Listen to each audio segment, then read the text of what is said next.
Bueno, Gonzalo, has presentado lo que significa el trigo en la actualidad, ¿no?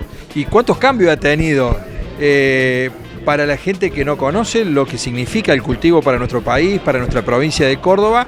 Hacenos un breve resumen de lo que presentaste.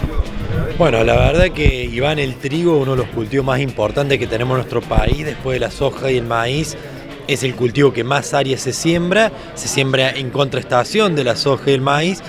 Por lo tanto, es sumamente importante por un montón de cuestiones, principalmente una de ellas la sustentabilidad de los suelos y por otro lado también la generación de ingresos, de divisas que genera el trigo para nuestro país. Lo que hemos visto en los últimos años es una recuperación del área triguera como consecuencia de que ha cambiado la forma de comercializarse, se ha liberalizado. Se han generado condiciones, entre ellas la eliminación de las retenciones y los cupos, que han permitido que el área de trigo se recuperara luego de que viniera de varios años de una gran pérdida de área, principalmente entre 2007 y 2015, donde el área fue cayendo producto de grandes trabas en la comercialización que hacían que el trigo no fuera un producto viable para el productor. En cambio, eso fue cambiando en los últimos 4 años y es lo que estamos viendo ahora con números récord para el trigo. Las barreras no fueron agronómicas, fueron comerciales o políticas. Claro, principalmente fueron variables políticas, entre ellas los derechos de exportación que pesaban sobre el trigo, que eran del 23%, lo cual hacía que sobre el precio de exportación se tuviera que pagar un impuesto que hacía que el precio en el mercado interno fuera más bajo. Pero no solamente eso, sino que también hubo cupos a la exportación, es decir, restricciones para exportar, y eso hacía que en el mercado interno el precio fuera aún más bajo y generara muchas incertidumbre, lo cual generaba trabas y impedían que el productor sembrara debido a que no sabía que cuando cosechara el cereal cómo iba a poder venderlo. Entonces todas esas trabas generaron grandes impedimentos para que el productor sembrara y eso hizo que cayera la producción de cereal en esos años. En lo que significa los compradores de nuestros trigos, se moderó la exportación a Brasil. Esto también significa una buena noticia porque aumentó la exportación y esto significa que hay otros jugadores que lo están comprando. Claro, así es, Iván. Lo que se dio en estos últimos años fue un gran incremento en el área sembrada y en conjunto con ese aumento de área ha aumentado la producción.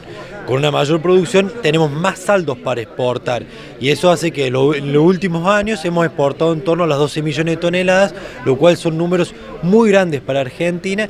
Y lo más importante es que si bien nuestro principal cliente sigue siendo Brasil, ha perdido importancia relativa, mientras antes representaba el 70% de los embarques, iban todos a Brasil, hoy representa el 45% y el resto del trigo se exporta a muchísimos países, principalmente el sudeste asiático, África. Ha permitido diversificar los destinos del trigo argentino y eso hace que no dependamos tanto de un único país que nos compraba todo, que era Brasil. Entonces eso es una noticia muy importante y permite generar grandes divisas. Hoy estamos hablando de cerca de 14 millones de toneladas, lo cual son más de 3.000 millones de dólares que van a ingresar a nuestro país como consecuencia de esta mayor exportación.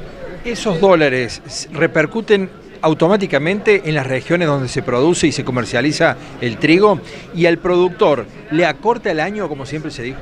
Bueno, eso es como vos decís, Iván, para que todos nos demos una idea. Bueno, el productor siembra maíz, soja en el verano y en el invierno muchas veces deja la tierra sin sembrar o no la sembraba por esta cuestión de que el trigo no era un cultivo muy rentable. Pero en estos años, al contrario, el productor ha decidido sembrar, por lo tanto uno tiene doble cultivo, vienen camiones a buscar esa cosecha, necesitas agroquímicos, necesitas las labores, las tareas del contratista, entonces todo eso genera un movimiento en el interior provincial que se le suma a los cultivos de verano, así que eso es muy importante y bueno, genera un gran dinamismo y por otro lado tenemos un gran ingreso de divisas a nivel nacional que obviamente siempre ayudan porque son las divisas muy necesarias para nuestro país. ¿Cómo está el trigo hoy que algunas zonas ya se está cosechando y otros ya estamos a pocos días de cosecha?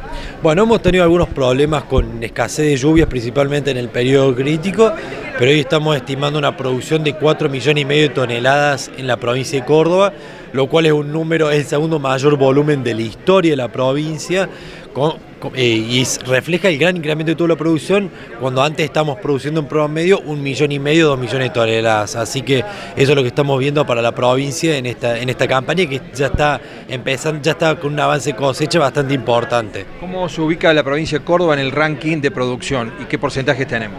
Bueno, a nivel nacional, Córdoba es el segundo productor de trigo, representa el 24% de la producción nacional, y el primer productor es Buenos Aires, que es el jugador más importante, pero Córdoba ha recuperado un rol muy importante en estos últimos años de la mano de un gran incremento en la producción.